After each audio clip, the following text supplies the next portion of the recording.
আমি কিছু খয়রা মাছ নিয়ে নিয়েছি। মাছগুলোকে কেটে পরিষ্কার করে নিয়েছি। নিয়ে এতে নুন আর হলুদ মাখিয়ে নিয়ে এবার আমি ভেজে ফেলবো।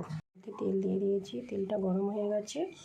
এবার আমি একটা একটা করে মাছগুলোকে দিয়ে দেবো।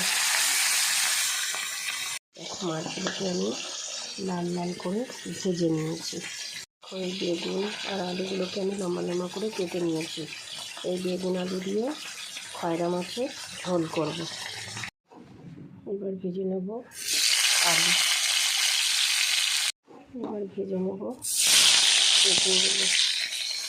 ফোড়নের জন্য দিয়ে দিচ্ছি কালো জিরে।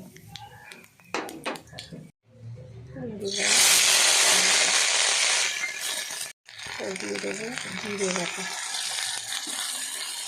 দেখো কিছু টমেটো কুচি করে রেখেছিলাম, এটা দিয়ে দিচ্ছি। মশলাটা কষানো হয়ে গেছে। এবার আমি দিয়ে দেবো হলুদ গুঁড়ো, লবণ, একটু চিনি আর লঙ্কার গুঁড়ো। মশলাটা কষানো হয়ে গেছে। এবার আমি ভেজে রেখেছিলাম আলুগুলো এখানে মশলার মধ্যে দিয়ে দিলাম। দেখো বেগুনগুলো আগেই ভেজে রেখে দিয়েছিলাম, আর কিছু গোটা লঙ্কা চিড়ে রেখেছি, সেগুলো আমি দিয়ে দিচ্ছি। দেখো আমি জল দিয়ে দিয়েছি।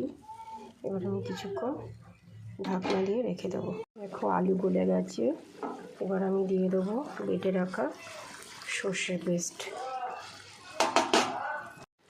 দেখো এবার কুচিয়ে রাখা ধনেপাতা কুচিগুলো ছড়িয়ে দিলাম।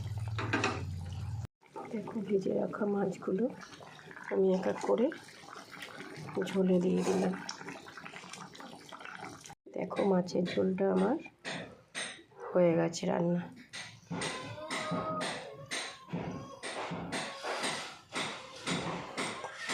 দেখো মাছের ঝোলটা আমার হয়ে গেছে।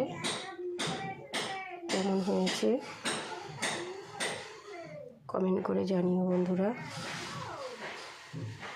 Thank you.